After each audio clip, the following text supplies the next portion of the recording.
शांति। आज का विषय है देह। देह की पुरानी दुनिया और संबंधों से ऊपर उड़ने वाले ही इंद्रप्रस्थ निवासी है। मीठे बाबा कहते हैं, यह जो देह की पुरानी दुनिया है और इस दुनिया के पुराने संबंध हैं, इन सब को भूलना पड़ेगा। भूलने वाले ही इंद्रप्रस्थ निवासी बन सकते हैं, अर्थात अपनी इंद्रियों को अपने वश में करने वाले, अपने इंद्रियों को वश करेंगे तभी तो उड़ती कला का अनुभव कर सकते हैं।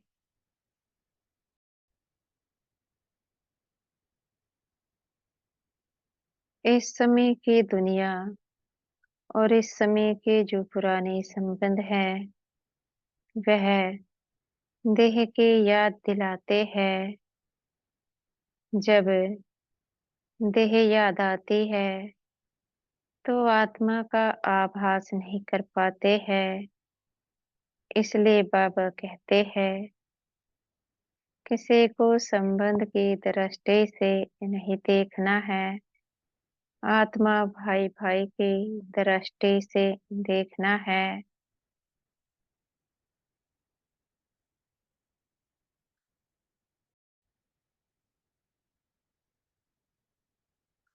जब आत्मा भाई भाई की दृष्टि से देखते हैं तो संबंधों में पवित्रता आती है। जब आत्मा भाई भाई की दृष्टि से देखते हैं तो उस संबंध में कोई भी बंधन नहीं होता है। जब भाई भाई के संबंध को देखते हैं तो हिसाब किताब भी चुकतो होते हैं। जब हम पुरानी दुनिया, पुराने संबंधों को बुद्धि से भूलते जाते हैं तो हम आत्माएं अपने इंद्रियों पर विजयी बनते जाते हैं। जो पुरानी दुनिया है, अगर इसको भूलते नहीं है, इस दुनिया का आकर्षण इंद्रियों को आकर्षित करता है, जिसके कारण बाबा को याद कर नहीं सकते हैं। इस प्रकार से इस पुरानी दुनिया के जो संबंध है, अगर बुद्धि उनमें भी पड़ी रहती है, वे भी बाबा को याद करने नहीं देते हैं, क्योंकि उनके मुंह में इंद्रियां फंसी हुई हैं। इंद्रियों के फंसने के कारण बाबा की याद बुद्धि में ठहरते ही नहीं है। कैसे हम इस दुनिया को भूले, कैसे हम संबंधों को भूले। इस पुरानी दुनिया में आकर्षित करने वाले बहुत से साधन हैं। कुछ साधन हमारी आवश्यकता के होते हैं और कुछ साधन ऐसे होते हैं जो हम अपना शौक पूरा करने के लिए घर में ले आते हैं। अगर अपने साथ भी कुछ इस प्रकार से होता है कि हम अपना शौक पूरा करने के लिए आवश्यकता से अधिक साधनों को घर में ले आते हैं, उन पर धन को वेस्ट करते हैं, तो यह भी मन को आकर्षित करने वाले माया के रॉयल रूप है, क्योंकि आवश्यकता से अधिक कोई भी सामग्री एक ब्राह्मण को रखना ही नहीं है।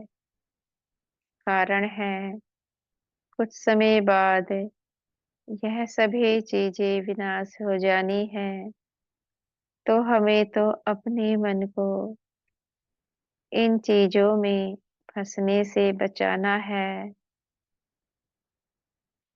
अगर हमारे पास आवश्यकता से अधिक धन है, तो उसको यज्ञ में दान कर सकते हैं। उससे अपना भाग्य भी बनता है। मन को आकर्षित करने वाली चीजों से बचना है।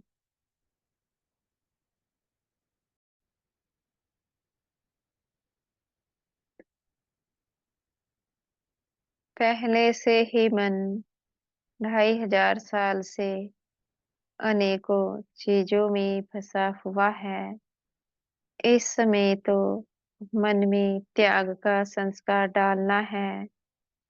यह अपनी चेकिंग है। हम आवश्यकता से अधिक चीजों के पीछे धन को तो बर्बाद नहीं करते हैं, मन को वस्तुओं में फंसा कर तो नहीं रखते हैं। आवश्यकता से अधिक साधनों से जीवन में वैराग्य लाना है। केवल उतने ही साधनों का प्रयोग करना है जितना जीवन की आवश्यकता है। अगर आवश्यकता से अधिक साधनों का प्रयोग करते हैं, तो इस पुरानी दुनिया में बुद्धि फंसी रह जाती है। यह स्वयं से पूछना है, हमें किस चीज की आवश्यकता है और किस चीज की आवश्यकता नहीं है, क्योंकि हर आत्मा की आवश्यकता अलग अलग ही होती है।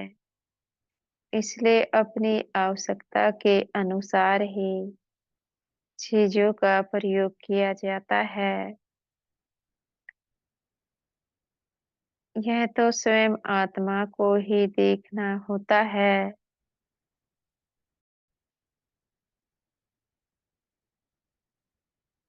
किन चीजों की आवश्यकता होती है, किन चीजों की नहीं। अपनी चेकिंग भी स्वयं कर सकते हैं। कोई आवश्यकता से अधिक हमारे पास चीज तो नहीं है।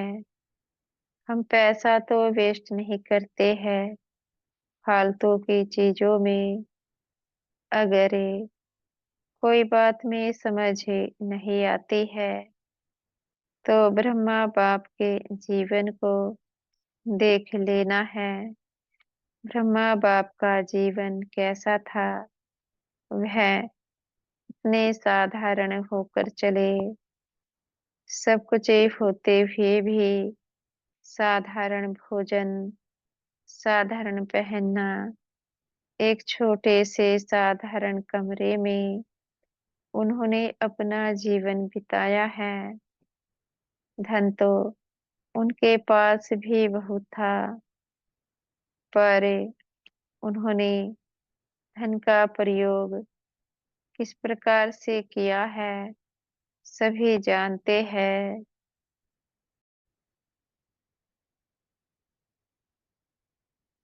बच्चों को सभी सुविधाएं दी, लेकिन स्वयं को इतनी सुविधा नहीं दी, क्योंकि उन्होंने अपने जीवन में वैराग्य को भरा है।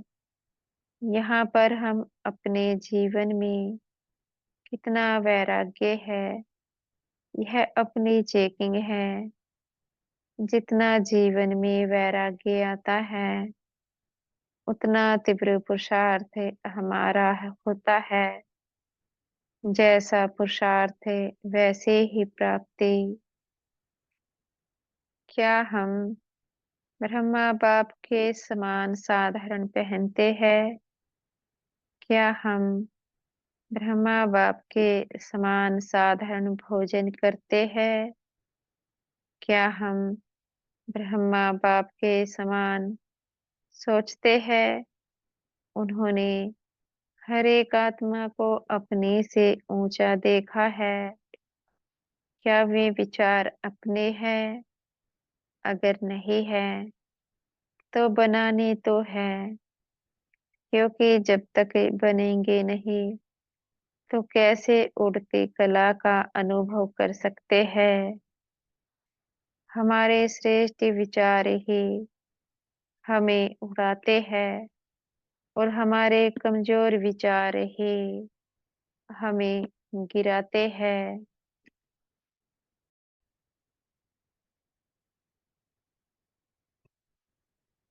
पुरानी दुनिया कहाँ किन बातों में आकर्षित करती है। कई बार अपनी बुद्धि अनेक महंगे महंगे आइटमों में फंस जाती है।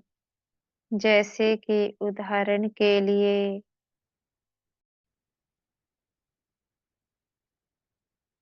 कई बार अपनी बुद्धि महंगे सुंदर वस्त्रों में ही फंस जाती है। बुद्धि ऐसी फंस जाती है, बाबा को ही याद करना भूल जाते हैं। अगर इस प्रकार का अनुभव अपने साथ भी होता है तो यहाँ पर अपना बचाव करना आवश्यक ही होता है। क्यों ऐसे महंगे सुंदर वस्त्रों से दिल लगाने, जहाँ पर परम पिता को याद करना भूले। अच्छा है सिंपल वस्त्र पहने जाए, कम से कम बाबा की याद तो रहेगी। कई बार अपनी बुद्धि खाने पीने में ही फंस जाती है।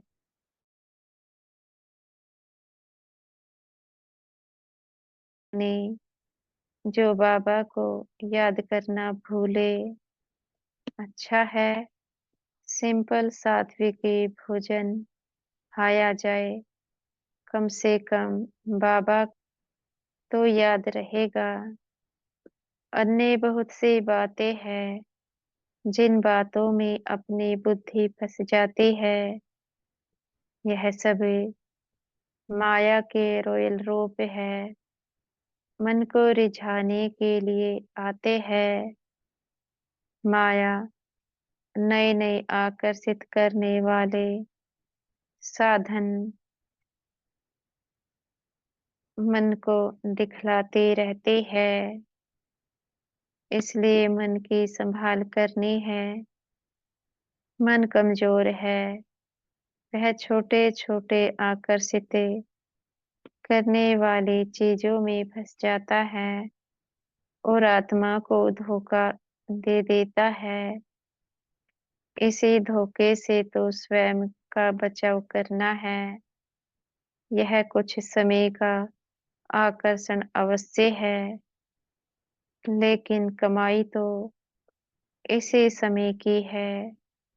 अगर आकर्षण से परे नहीं जाते हैं तो कमाई होगी कैसे? अगर कमाई नहीं की तो भाग्य बनेगा कैसे? अपनी बुद्धि को फ्री करने के लिए इस दुनिया की हर चीज को भूलना पड़ता है। जितना भूलते जाएंगे बुद्धि फ्री होती जाएगी। पुरुषार्थ करने वाले नंबरवार है, पर जिनको महाराजा महारानी बनना है वह तो अवश्य करेंगे। जिनको नहीं बनना है इन बातों का उन पर प्रभाव नहीं होता है। इन बातों पर वे अमल ही नहीं करेंगे। यह अपने से पूछना है, हमें क्या बनना है, जो इस समय पुरानी दुनिया की चमक को और पुराने संबंधों का त्याग करते हैं, वही तो सारी दुनिया को चमका सकते हैं, क्योंकि उनकी बुद्धि फ्री रहती है और जिनकी बुद्धि फ्री रहती है, वे सदा हल्के होकर चलते हैं। अच्छा, ओम शांति।